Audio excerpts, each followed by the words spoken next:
Townsend, welcome. No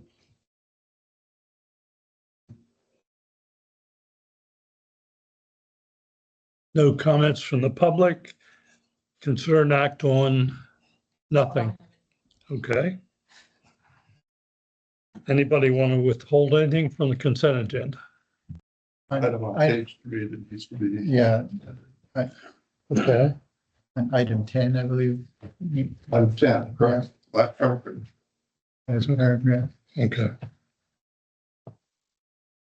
Nielsen. I think it was, who was it, Shelley? Was it Director Martin that seconded that? It's in, let me. It's in the Page three. minutes up there. Last paragraph. I changed it in the minutes that are in the folder. In here. Oh, in there. Oh. Okay. You can tell us. I think it was me, but I'm not sure. I think that's right. I think it was right. You're right, Paul. Yeah, Martin, yeah, Him again? him again. And then that last sentence should be just struck. The motion carried unanimously. That's all I have. Yeah, okay. Yeah. Anything else? No. Okay, can we have a motion? Motion to approve as presented, subject to the revised balance sheet Okay. that was presented to us. And I think Maureen made some entries to the bonds payable, San Jacinto and the other All bonds. those in favor? Aye. Aye. Opposed? Okay. Item 9, receiving regular monthly STRA Woodlands Division. Well, good afternoon. Our report begins on page 21. It runs for a few pages. Nothing to add, but be happy to answer any questions if you have.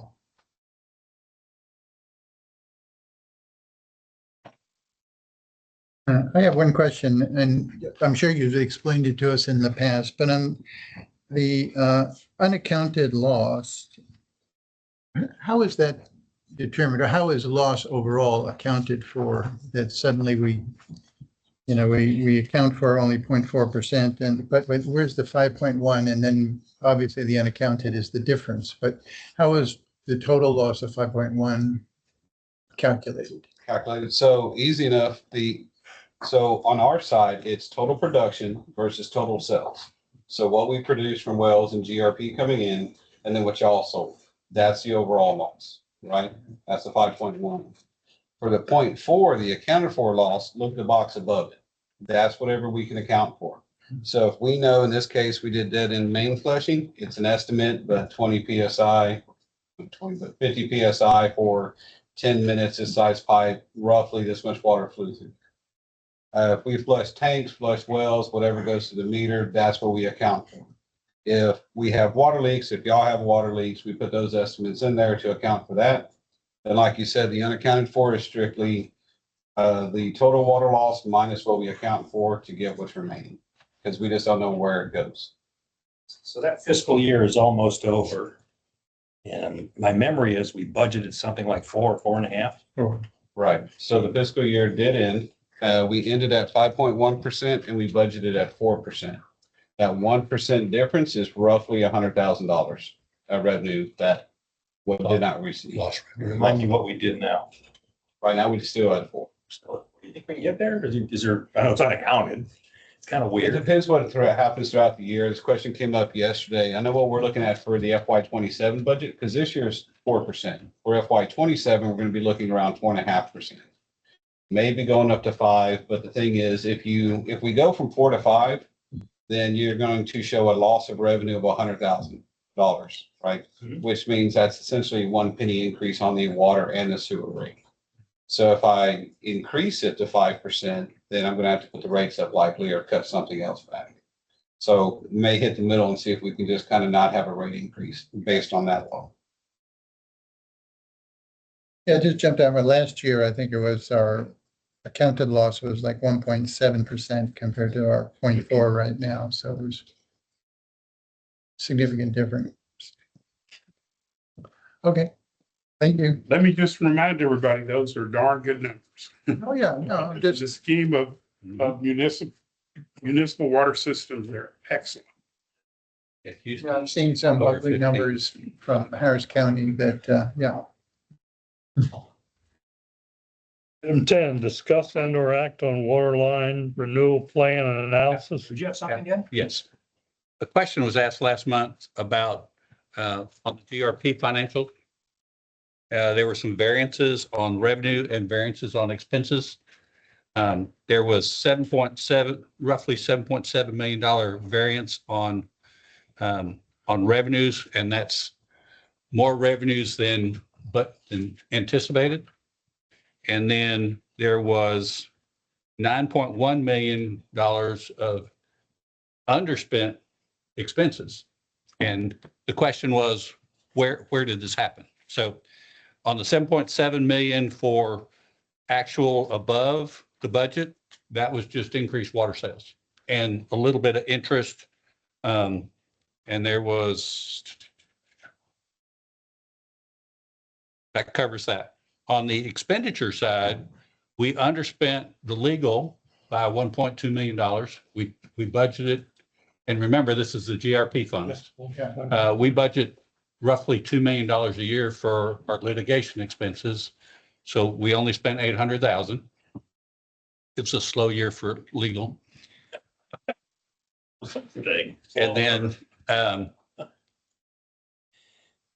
you all are familiar with the fact that when we pull water out of Lake Houston or Lake Conroe,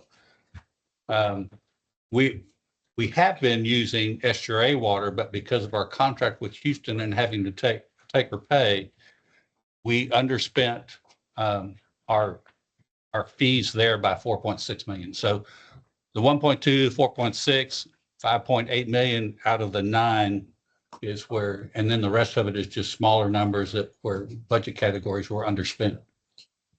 Yeah, thanks for following up on that. You bet. Thank you, Alan.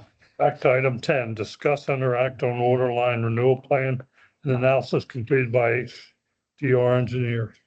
All right, last week, Esther presented a recommendation on how to move forward with the water line renewal. I wanted to kind of summarize that presentation. They are proposing to do the tier 1 and tier 2 projects. There's 5 of them, put them in the 10-year project plan. But as they put them in, slightly modify the scope of each one of those, specifically related to building kind of a base project for each one, and then identify alternate for each one.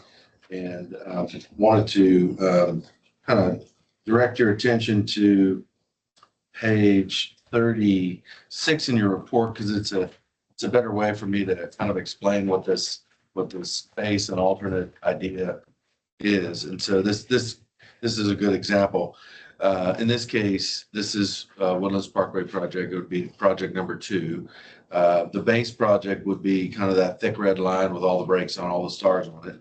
And then the alternates would be the clouded areas. And HDR admittedly, mentioned that, we, in some of these projects, we added some adjacent lines that they might have been moderate condition. They weren't bad, but they weren't good. They were moderate, and they didn't have that many breaks, but maybe one break. And so they added them in as they typically would do for economies of scale, things like that. The recommendation from SGRA was to basically continue to monitor those spurs or alternates, whatever you want to call them. And so when the project does come ready to start design, we would look back from now until then and see, has the brake history changed? Has anything been changing with the line? If the brake history has shown that, oh man, this one segment's been braking a good bit, then the decision can be made to move that into the base. If it hasn't been, push it off, continue to monitor it. Let's say when you get to project 3, you look at project 3 alternates, you go back and look at project 2 alternates that weren't done years ago. Again, monitoring, the update of brakes and condition, and identify what the next base would be. But we would go into it with a base and alternate kind of structure that would be shown in the 10-year project plan. The other piece of the recommendation would be to look at the system every 5 years and and re-up the condition-based analysis. Maybe not to the degree that was just done, but certainly go in the meantime, do the opportunistic testing on the breaks that occurred, grab the samples, collect them, have them ready, get them tested, and then probably do some non-destructive, every 5 years. So that's kind of the overall summary of the recommendation. I do support that recommendation. And this month, we would be asking the boards to give direction to the trustee to vote in November at the November trustee meeting on this philosophy on going forward. And then once that's approved, if it is, then SJ would then place those 5 projects in the 10-year project plan. The 2 tier 3 projects would likely be out beyond 10, 12, 15, whatever. We can decide that, as we go on. And they will likely probably be part of the assessment that goes on every 5 years to continue to look at those as well to see if there's been any changes to those. So that's kind of where we are. Okay. I thought I heard you say that there are 5 tier 1 projects. Tier 1 and 2. Tier 1 and 2. 2, yeah, correct. Yes. So we don't need to take any action on that. No official action, but do need to kind of give your thoughts to your trustee on how to vote. Can we just go ahead and make the motion to do that instead of review and act on? Well, I just wanted to beforehand just to say, I wanted to thank SJRA for working constructively with the directors, to come up to this final recommendation. I think the proposal is both practical and reasonable, which is kind of what we were seeking from some time ago. And so I just want to make that comment for all. So thank you. Yeah, I'm gonna second the kudos that Steve did raise to the River Authority and also the other mud directors that help us get here. This is a real win for my residents. It's all the Woodland residents, and I want to take the time to remember why it's such a win. And here we are looking more or less at about $100 million over the next 10 years on a pipeline project. And that sounds like a lot of money, and it is, but we have to improve our pipeline infrastructure. In 2023, we're looking at spending maybe $230 million to replace 45 miles of AC pipe.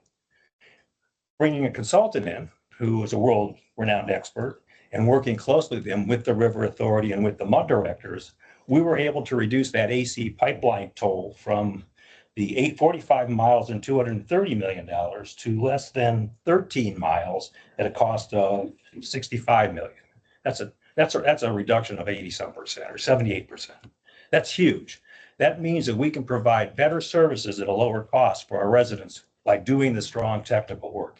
And it was a long process, and we weren't always seeing eye to eye.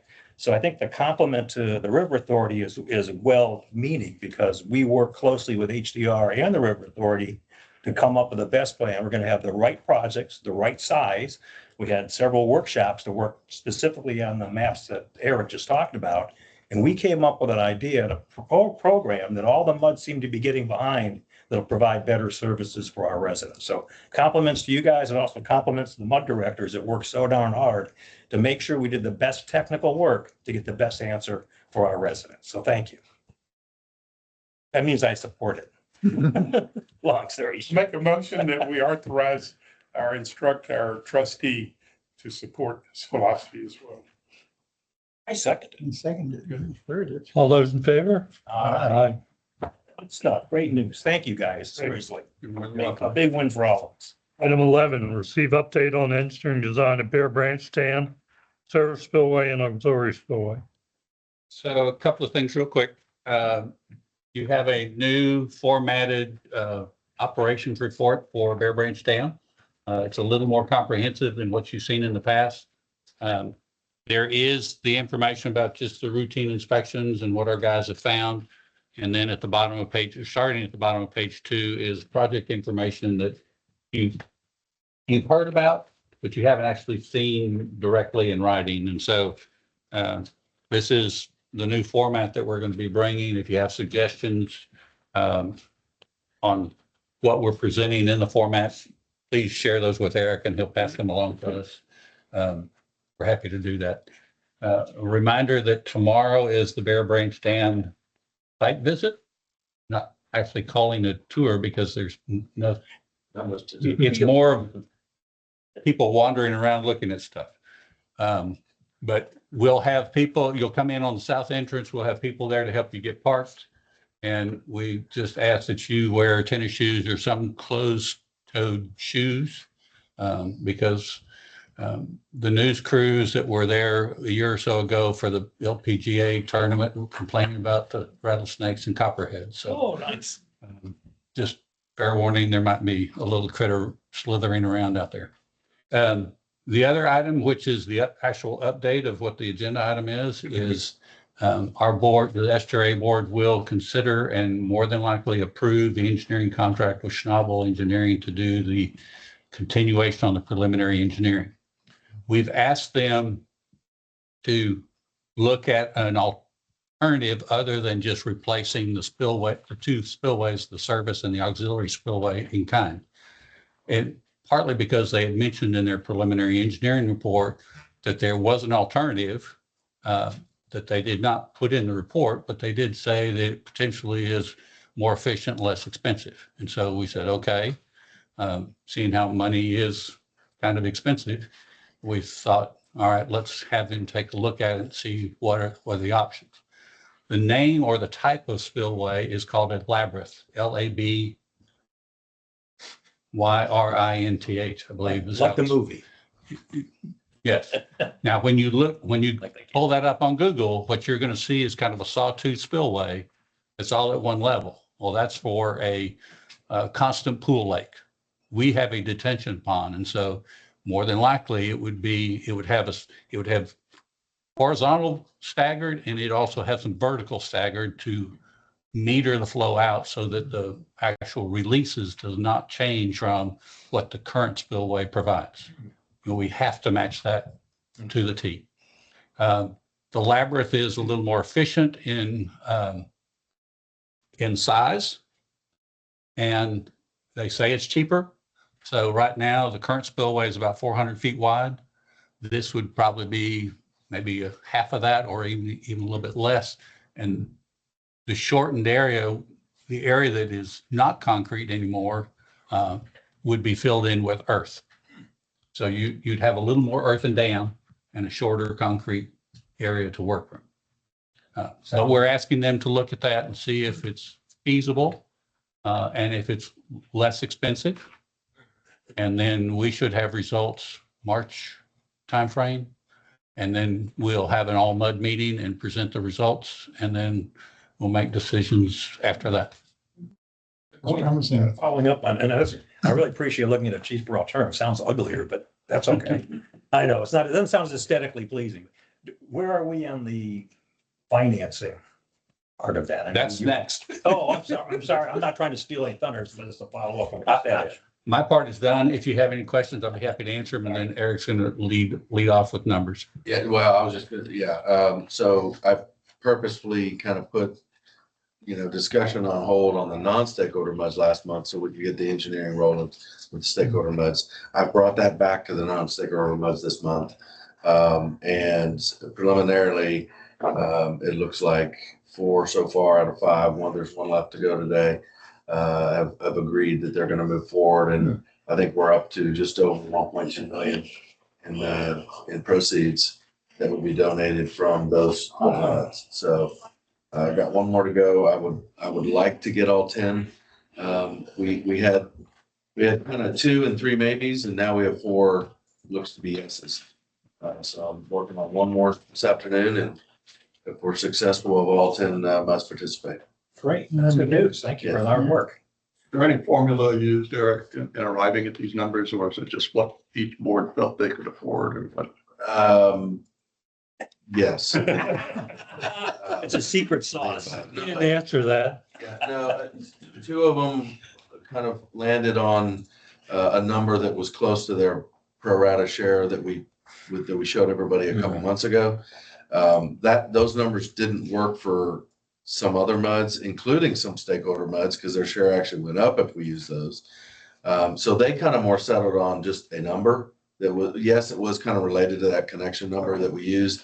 And then the other MUDs, the other three, actually changed kind of my philosophy on how I presented it. And I related it to a cost per household. And that seems to have resonated so far, two for two. So we got more to go. I'm hopeful that we can. Yeah. Good. Yeah. Every bit helps. And obviously, as a result, the stakeholder MUD shares are just going down with every yes. But we also, all the Woodland shares the importance of this Sure, project. sure. So I think that's well done work. Thank you. Anything else on item 12? No. 12, that's just a quick update. I reported that application was submitted last month. And we've been getting the letters of support trickling in, and we've been forwarding those to the Corps of Engineers so they can add those to that application. Okay. That's not on the agenda, but it's a follow-up for this items 10, 11, and 12. It's a money thing. We're gonna eventually have to pay for all this, right? And I'm not sure we've had a discussion. There's a nice schedule provided by SJRA about the project for the pipeline, but we don't have, I know we're still preliminarily working through a 10-year plan. I think it's next November, is that correct? From the SJRA? The 10-year plan you'll see in May of next year. Oh, that's, okay. Right, but the two projects that we're talking about funding, Town Center and Woodlands Parkway, the hope is to have those financials to Eric before January. So the MUDs will see the draft supplemental as well as the potential cost around January time. Got the dam to throw on top of that. We're still working the wastewater facility, treatment facility number 1. And I guess I'm feeling a little antsy because I know there's costs coming and I don't know how we're gonna pay for them. Not that we can't afford it, it's just how it's best to pay for it for our residents. Who can help us on it? I mean, I've heard you guys in the past when you're talking about a major project before I joined the board, talking about rollback taxes versus water rates, et cetera. Where are we on all that? And I don't know that I know enough.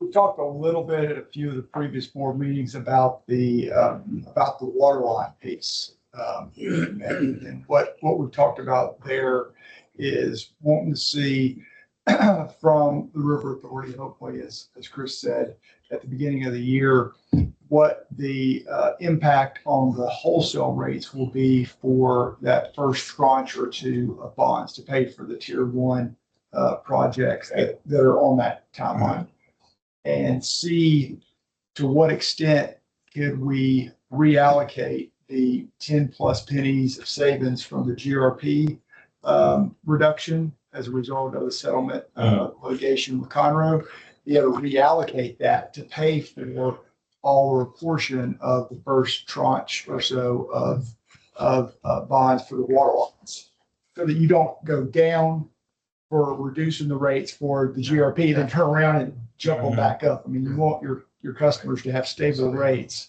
And so if there's a way to dovetail that, that would be step 1. So in that step, so I understand, Brian, the River Authority is going to issue revenue bonds. Correct. And then they're going to have a principal and interest payment over 30 years, maybe. And then they will monthly bill, change have the water rate change for that Correct. year to include those payments. Exactly. And then that rolls down to my folks. Correct. Okay. Correct. And then how do my folks pay it? So the first tranche is what we were talking about. Let's stay with the It's first tranche. handled, so that hopefully we can either offset or partially offset the initial bonds that are issued by the River Authority with the savings that we get from the reduction in the GRP rates. So, you know, it's all fungible to a ratepayer. It's just, I have a water bill that's this amount. And so if you reduce it by 10 cents on the GRP rate, but you shift it over to the retail rates to take into account the increase in the wholesale rate, your end user doesn't see a change in their retail rates, or maybe a more nominal change. And that can maybe get us through the initial bonds. Now, when we get To be clear though, sorry to interrupt, Yeah. that 10 cents, whatever number it is still coming out. Our constituents are still paying that one way or the other. They're paying Well, it. correct, but it would be Right. used, instead of paying for GRP, it would be used to pay for the water lines, but it keeps the rate stable. Right. Understood. Now, when we get to larger ticket items, and I'm setting aside the dam stuff, but just talking about the rehab and renewal, when we get to larger ticket items like the water, like the wastewater treatment plant, it's going to be probably a fairly large number, whatever it is, whether it's replacement or repair, replace, whatever it ends up being.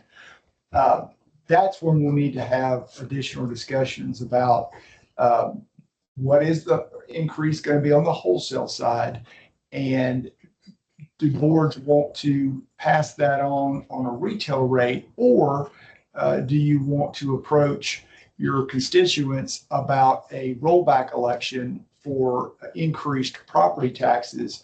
Because it's a nuanced argument, but it certainly can be made that your residents would likely benefit from increasing the maintenance tax to be able to fund that incremental increase in the wholesale rate, because they are beneficiaries of a 20% homestead exemption. Right. And by and large, on a per, connection basis, single family homes use more water consumption than commercial properties do. So you're essentially shifting more of the burden to the commercial. That would be why you would consider a rollback. So when you talk about that rollback tax, and that's the part I was unclear about, it doesn't have to be used to pay bonds that I've taken out. It can also be used for the M&O, which would include, I didn't understand that. Correct. Correct. It would just be additional maintenance revenue that would go into your reserve that would essentially fund deficit wholesale versus retail rate structure. Because if you're not passing through all of the wholesale rate increase, you're essentially eating into whatever delta you've got built in now, and you're funding that reduction with additional maintenance tax revenue from the rollback election. So we're not there to that discussion yet, and I think you only want to have one bite at the apple. You are the policymakers, not me. Right. If I was in your shoes, I'd probably only want to, have to get out, pop up out of the foxhole one time with your residents to ask for a rollback election, and you probably want to do that for the larger ticket item, which would be the wastewater treatment plant, once everybody decides on what the path is to be able to address that. Well, it was a very informative start, so thank you. Yeah. But I, for one, would like to learn a lot more about the rules about rollback tax collections. The reason I don't know how much revenue you can raise, when you can or cannot lower the rate, and what that does with regards to refunds. I know there's all kinds of complications with regard to, so I'd love to when we get further along the path, I think you make a good point. But probably sometime next year, before we start launching into the September, I think you had in your schedule, Chris, the 30 million, more or less, the first bond. I'd like to know what our options are going to be before we get there. Yeah. So I don't know how to do that, Eric. I know I'm not an expert, and I don't know, when was the last time we had a tax rollback election? Well, I think we all can learn something, so we don't make a mistake and end up costing our constituents more money than we should. You only get one opportunity a year, and so that's at the November election. It's got to be before you implement your next year's taxes. So, we'll certainly want to see where we are on the wastewater side before we get close to having to call an election for November. And I couldn't say if we're going to be in a position to do that next year, or if it'd be the following year after that.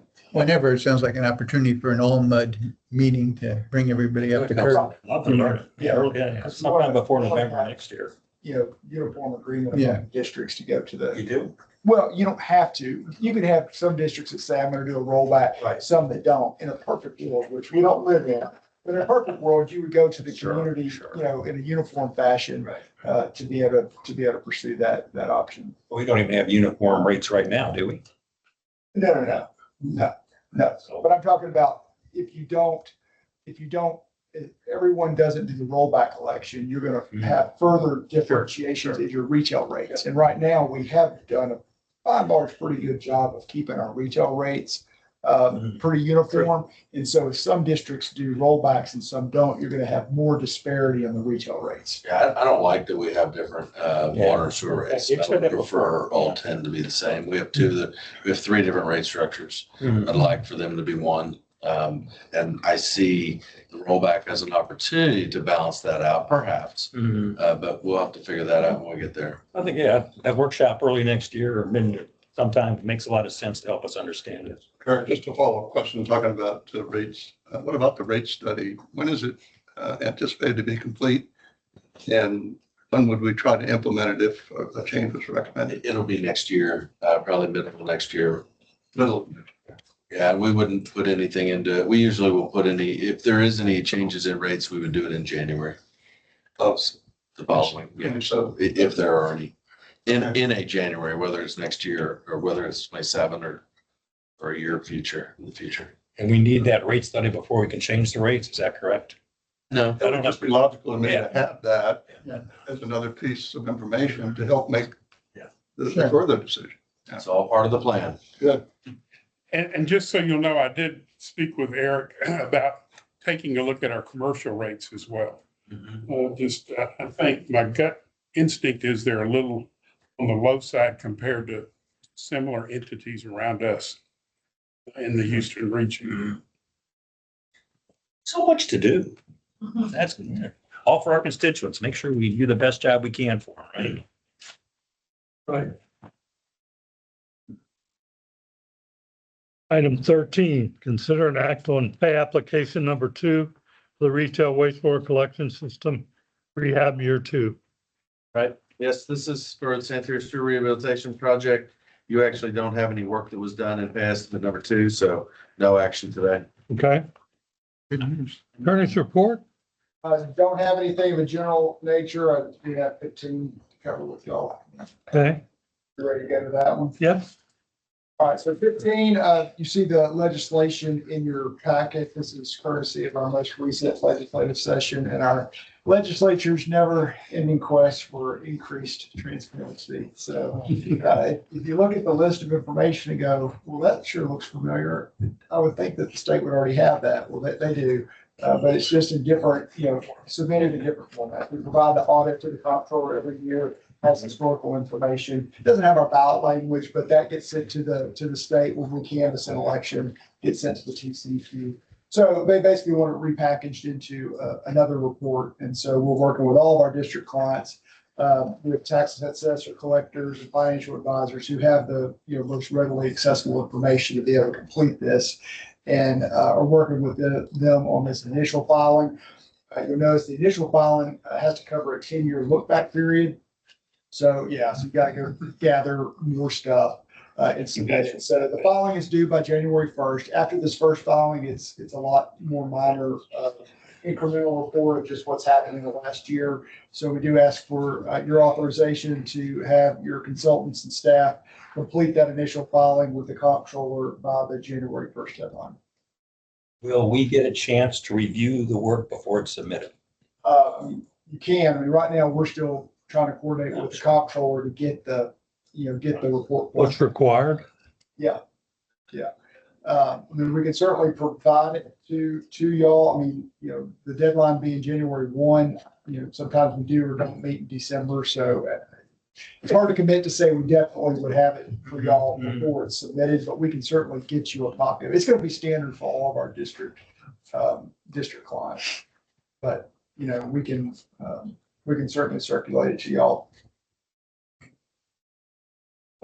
Who'll be the signator on that? There's Report. not, It's not written. There's information there we have.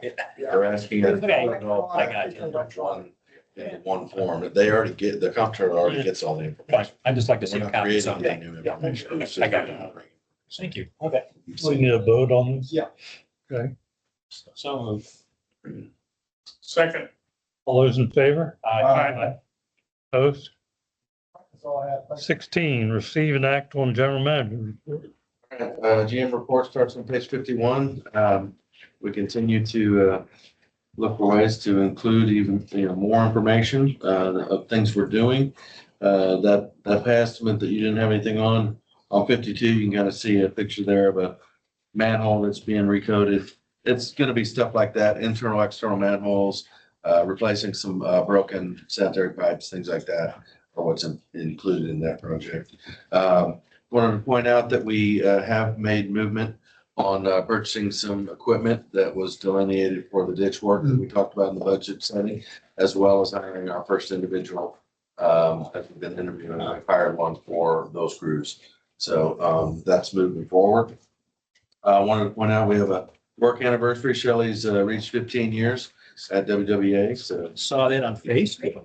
Congratulations. There was a lot of positive thumbs up on Facebook too for that. Well done. And I think with that, I'll kick it to John for communications. Can I ask one question on drainage? I attended the precinct 3 town commissioners town hall last week, I think it was. And one of the things he was touting among his accomplishments for the precinct was all the work that they do on drainage and what have you. So where does their responsibility for drainage projects and piping and all of that, they were showing nice pictures of, where does that stop in your? The roadside ditches and crossings and. I mean, he even mentioned that in some cases, if somebody, they've even done things in front of people's houses. And I don't know where that is in precinct 3, but I'm just saying that I was just trying to figure out where the demarcation was between their responsibility versus Woodlands Water Agency's Yeah. responsibility. Yeah, roadside ditches, and road crossings. So even in the woodlands, not all woodlands is curb and gutter. Mhm. So in some areas of the woodlands, it has roadside ditches in front of the house. Mhm. So they would clean those out as well. So all that stuff That's the on roadside ditch Okay. and the major thoroughfare, so it's both. Okay. the Cockroach Crossing, yes. Brogan's have a lot. Mhm. Okay. I was just curious. Thank you. Good questions. Good afternoon. Page 62 for your report. We are kicking off a pilot program for school-based education, water education. I'm pretty excited about this. This is a collaborative effort with the SJRA and the township where we'll be targeting 5th grade classrooms. That's the grade that most aligns from a TEAC standpoint. It's really curriculum. Lines up best with 5th grade as far as water education. And so we're going to be going into Tough Elementary this year with a standard-based curriculum for teachers. And there will also be a take-home water conservation kit that the kids will work with their parents on implementing at home. They'll report back on what devices they actually implemented, like a shower timer or an aerator. And then, we'll calculate water savings off of that. We'll also measure knowledge and attitude changes through the course of the program. So again, it's a pilot program. We'll assess that. We'll learn some lessons, make some tweaks, and the goal really is to bring this to all 5th graders in our boundaries the following school year. So I'll be reporting back on that. Yeah, very good. If you didn't see the communications, we did a number of things on Bear Branch Dam renewal. We had a press release, a couple news items that still reside on our homepage, social media and e-blast as well accompanied that. And you can QR that right there at the bottom of 62. Top of 63, infrastructure renewal communications. Our last meeting with the CWG was held on the 23rd. That was our 6th meeting. And that was the CWG received a presentation by HDR on the waterline assessment. And then they're also taking our digital toolkit, which you can find on the renewal website, and then taking that out to their various platforms to expand our reach, getting the messaging out on renewal. So they've been tasked with that right now. USGS water table report. I know some of you were actually there in person. Others were attending online. If you missed it and you want to see that, you can see the recording by QRing that code there on 63. There's another lecture coming up next Thursday at 6 on data centers and particularly their impact on water in Texas. So that's what Dr. Cook from Hark will be presenting on that. So next Thursday at 6. That's a Zoom, not in person. Oh, good. By the way, if you want to tune into that, you can find that link on the Woodlands Green website. So, okay, bottom of 64. I wanted to highlight that bill ad that's on our current water bill, the September bill, on mud taxes, how those are calculated, some other background information for folks to better understand their mud taxes. And then we did a lot of accompanying messaging with that as well through social media. And of course, our e-blast went out on the rate adjustments, rate reductions that were approved last month. And we have an article, a top 65 on the GRP. That's in the Woodlands Community Magazine. That's the township publication. You can QR that there. And then lastly, just noting our outreach calendar on 66. I'll be at a couple events this weekend. We got Wildflower Festival at Rob Fleming Park on Saturday, and then the Cochran's Crossing Fall Festival on Sunday. Any questions? Thank you. Thank you, Chairman. Item 17, Paul. Mr. Chairman, before we leave this one, I had made an inquiry about a piece of property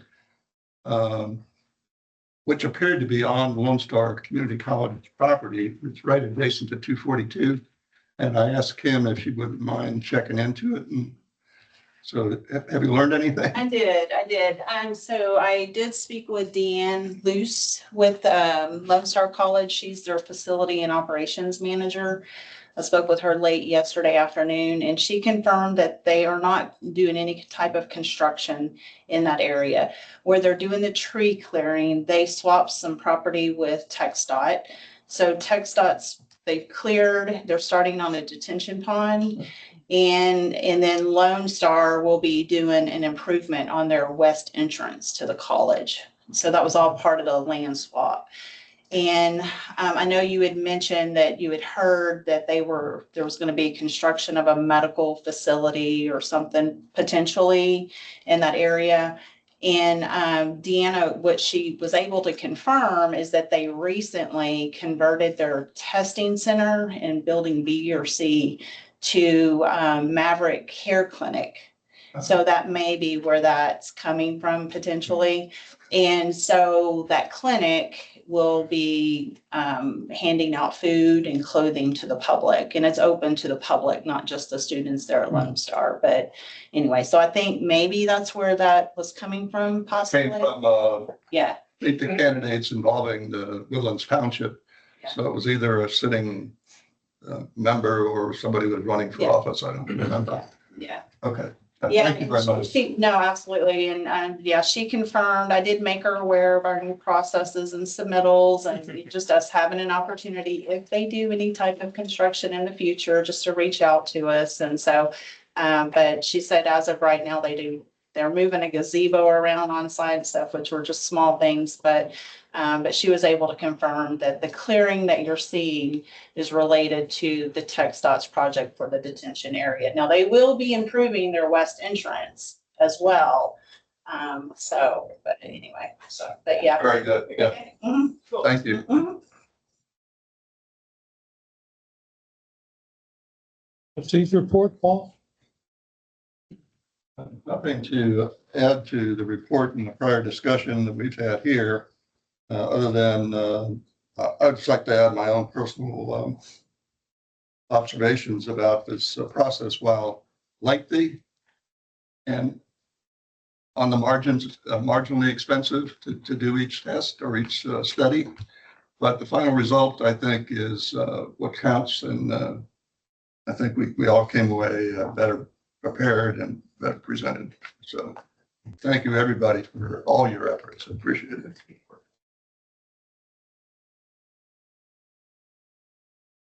That's all I've got. Yeah, I'm feeling good about each other. This is great. I love this kumbaya stuff.